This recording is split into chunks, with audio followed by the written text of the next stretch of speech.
Boa tarde, turma. Tudo bem? Turma, hoje nós vamos falar um pouco sobre carga e descarga de capacitor, que é o elemento necessário para trabalhar com o oscilador de relaxação com o JT que nós vimos na aula passada. Muito bem. Os objetivos da aula são os seguintes: conceituação do componente, definir os principais conceitos de capacitor. Na sequência, as características técnicas mais utilizadas para projetos e uma análise de corrente contínua.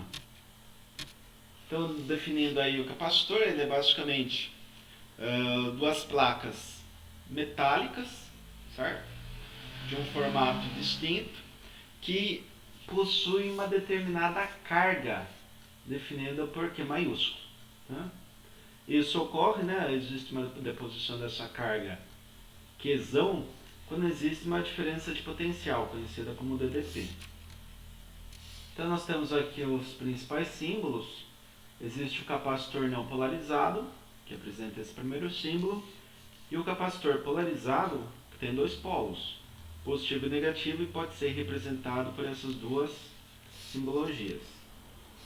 A formulinha que define capacitância, é o C maiúsculo, que é igual à quantidade de carga, dado por Q maiúsculo, cuja unidade de medida é coulombs, dividido pela diferença de potencial, de DDP, que é dada em volts. Certo? Então, partindo aí para a definição da capacitância, a capacitância nada mais é do que uma grandeza física que define a capacidade de armazenamento de cargas elétricas de um capacitor. Sua unidade de medida é o farad, que foi criado em homenagem ao físico britânico Michael Faraday, que contribuiu aí grandemente para os estudos de eletricidade. Então, o capacitor, quando ele tem 1 farad de capacidade, ele apresenta uma carga equivalente a 1 coulomb por volt, certo? Então, 1 coulomb por volt equivale a 6,242 vezes 10 elevado a 18 elétrons. Então, para que eu coloque no meu capacitor 6,242 10 a 18 elétrons, que é elétron pra caramba, eu precisaria apenas de 1 volt. Isso definiria um capacitor de 1 farad. Mas em termos práticos, trabalha-se com submúltiplos, isto é, nós temos microfarads, nanofarads e picofarads. Então, o micro é 10 a menos 6. Aqui é o Uzinho, tá, turma? Não é ele não, aqui é o U minúsculo.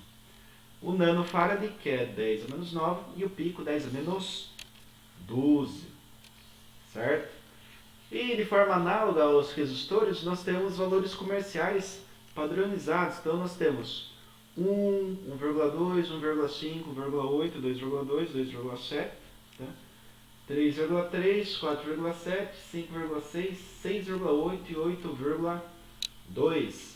Existem alguns outros parâmetros que tem lá para o resistor, mas que não existem aqui para capacitores, como por exemplo 2,4, aqui nós teríamos para resistor também 3,6, 3,9, para capacitor é um pouco mais limitado, mas os que existem em termos de definição comercial são bem similares aos padrões de resistência. Muito bem. Então aqui eu coloquei esta imagem que define o formato e os principais elementos dielétricos que são utilizados para a confecção de capacitores. Então nós temos o eletrólito de alumínio, que constitui o capacitor eletrolítico. Nós temos o capacitor cerâmica, que obviamente é uma cerâmica que separa aquelas placas metálicas, que seria placa positiva, placa negativa. Nós temos de polipropileno, poliéster, tântalo, mica, que são mais caros, mais difíceis de se utilizar também, para aplicações muito mais específicas, Em geral utiliza-se muito eletrolítico, poliéster e cerâmica. Então esses daqui são os três que a gente tem no laboratório que a gente utiliza em termos práticos. O mais utilizado para filtros, para fazer sistemas de oscilação, carga e descarga é o capacitor eletrolítico, que é esse daqui, tá?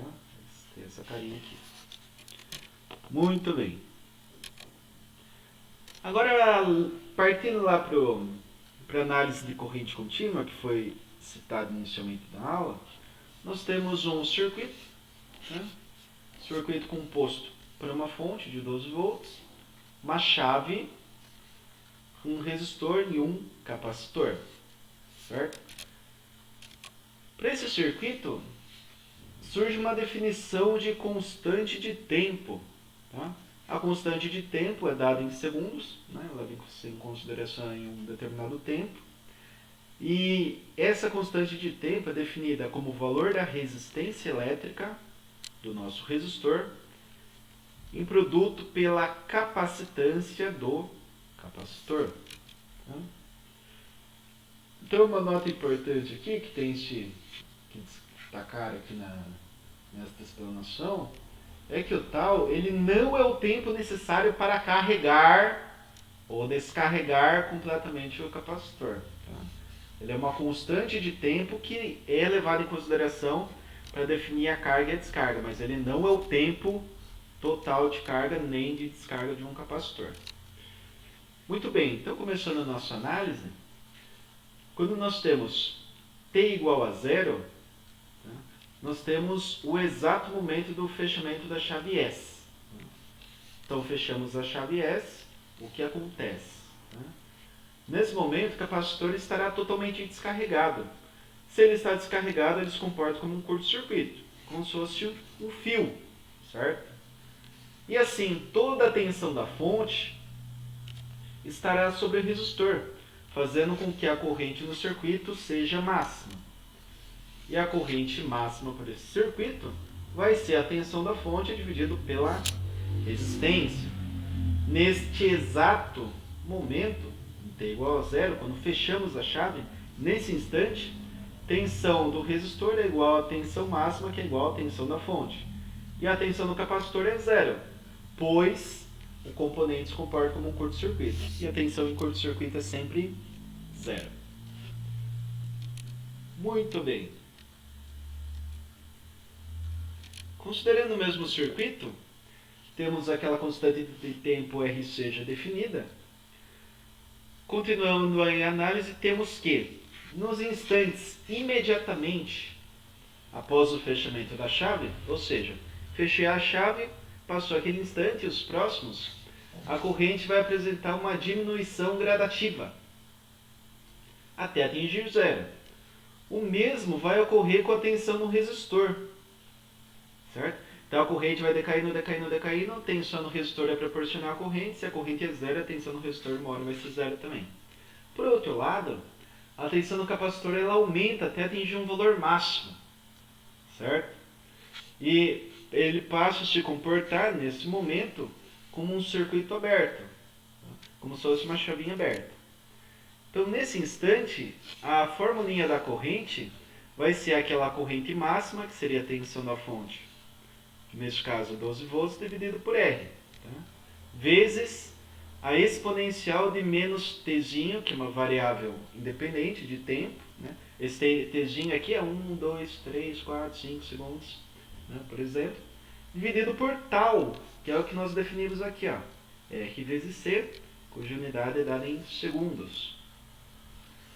Então, levando-se em consideração essa corrente, e lembrando que, por lei de Ohm, tensão na resistência R vezes I, temos que o VR será R vezes I máximo vezes o exponencial de menos T dividido por tal.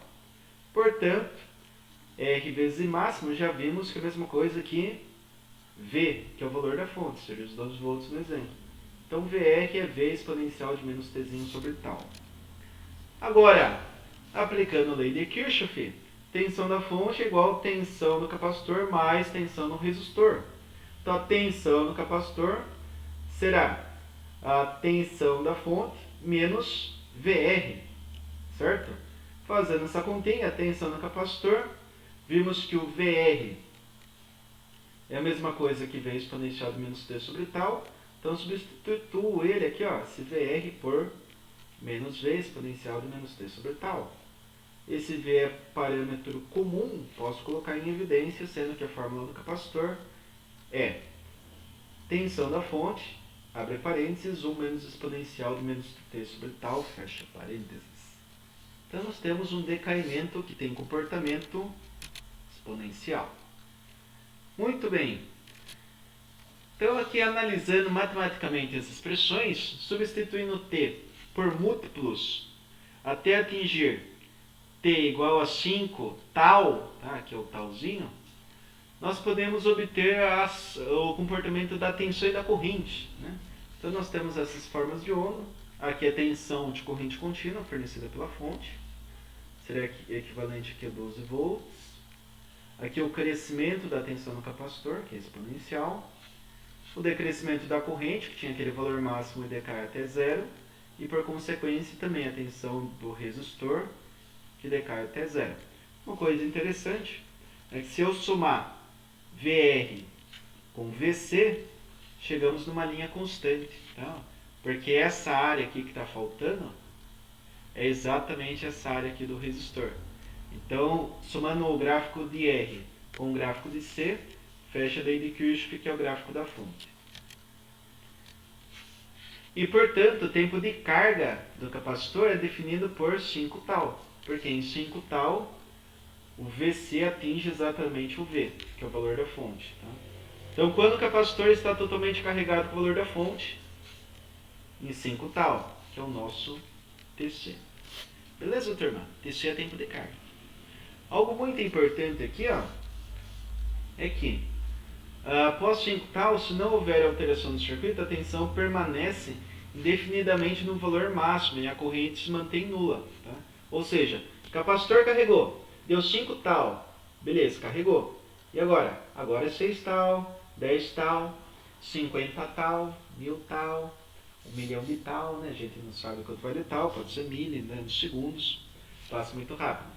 Mas, se não tiver nenhum outro elemento chaveador, como um transistor, por exemplo, o capacitor vai ficar carregado com a tensão da fonte. Quando que ele descarrega? Nunca.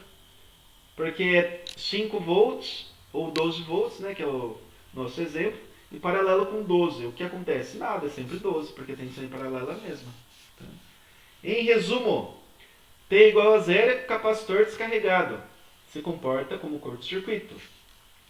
Em T igual a 5 tal, 5 constantes de tempo, o capacitor está carregado, comportando-se como um circuito aberto. Muito bem, agora analisando a descarga, hein? Na descarga, nós substituímos a fonte pelo capacitor. Então, fechando essa chavinha, nós temos que a constante de tempo não muda, né? Ainda é o RC, nós temos o resistor e um capacitor.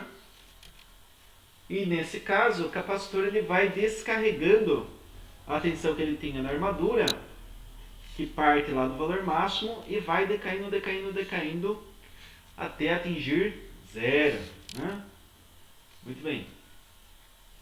Com o fechamento da chave S, ocorrerá uma corrente no circuito, obviamente, né? Fechei a chave, surge uma corrente que sai do capacitor e vai para o resistor. Devido ao movimento das cargas elétricas da armadura, para a outra armadura, né? Então nós temos a parte superior e a parte inferior, o positivo do capacitor e o negativo. Essa corrente vai cessar no capacitor quando ele estiver completamente descarregado, ou seja, toda a carga que a fonte havia depositado no capacitor, quando ela zerar, ou seja, quando não existir mais, não vai ter mais corrente circulando. Tá? Nessa situação, o capacitor vai se comportar como fonte do circuito, só que é uma fonte muito rápida. Né? Então, se ele carregou com 12 volts, ele vai descarregando no R. Só que ele não fica que nem uma fonte de corrente contínua que você liga a 12 e ela fica 12 para sempre, forever. Ela vai decaindo. Então, ela carregou 12. Está descarregando no capacitor, então vai para 9, 8, 5, 4, 3, 2, 1, 0. Até zerar. Né? Porque não é uma fonte de tensão. É um capacitor que consegue armazenar cargas, mas ele devolve essa carga para o circuito. Tá? Então, ele não fica indefinidamente com essa carga, não. Então, considerando aqui, ó, no instante zero, nós podemos fazer o levantamento da equação, tendo que a chave é fechada. Então fechamos aqui a chave para t igual a zero. Tensão no capacitor é a máxima tensão do circuito, que era 12. A corrente será os 12 dividido por R, lei de Ohm, pura e simplesmente. E a tensão VR vai ser igual ao VC, pois o circuito é paralelo. Certo, turma? Continuando a análise, no instante posterior ao fechamento da chave, a variação de tensão e da corrente do circuito segue uma função exponencial, né, que também depende da constante de tempo. Certo, turma? Então aqui nós temos corrente, o valor máximo exponencial de menos t sobre tal. Tensão no capacitor igual a VR, que é RI. Então a tensão no capacitor será VR, que é R vezes I máximo exponencial de menos t sobre tal. Portanto, tensão no capacitor igual a tensão no resistor, que é o valor máximo, que era da fonte 12 volts, exponencial de menos t sobre tal. Muito bem. Da mesma forma, fazendo a análise matemática das equações, verifica-se que o tempo necessário para a descarga total do capacitor também é 5 tal. Tá? Isso daí é uma demonstração experimental.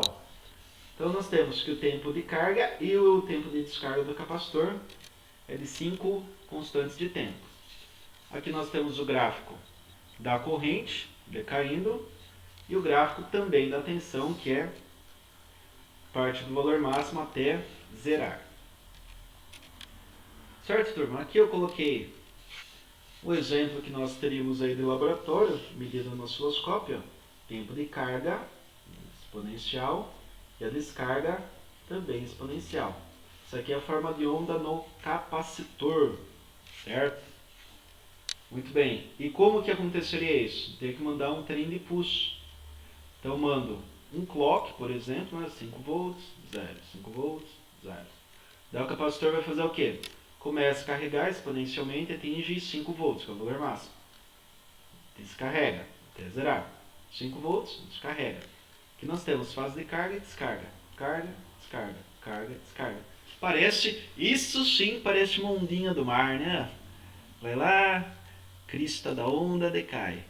Crista da onda decai. Isso daqui é uma ondinha do mar. Bonitinha tal como. Tá certo, turma? Então nós temos aqui este exemplo para vocês terem noção de como seria medido na prática. Para medição de formas de onda utiliza-se osciloscópio, né? Todos já têm noção disso, né? E coloca-se lá o canal 1, por exemplo, para medir o capacitor, canal 2 para medir o resistor. E se somasse duas formas de onda, nós teríamos o clock da fonte. Né? Eu gosto de utilizar o clock, por quê? Porque quando a fonte está em 5 volts, está carregando o capacitor. Mas quando ela fica zerada, é como se fechasse um curto-circuito na fonte. Ela vale zero. Então o capacitor já descarrega automaticamente. E essa carga e descarga tem a mesma frequência que nós temos para a fonte. Então isso daí pode ser interessante para alguns tipos de circuitos osciladores. Certo, turma? Finalizo aqui a aula de hoje. Agradeço a atenção de todos mais uma vez. Estarei disponível no chat da turma para ter algum tipo de dúvida. No decorrer da aula estarei disponibilizando uma listinha de exercício. Agradeço a atenção de todos mais uma vez. Bons estudos. Até!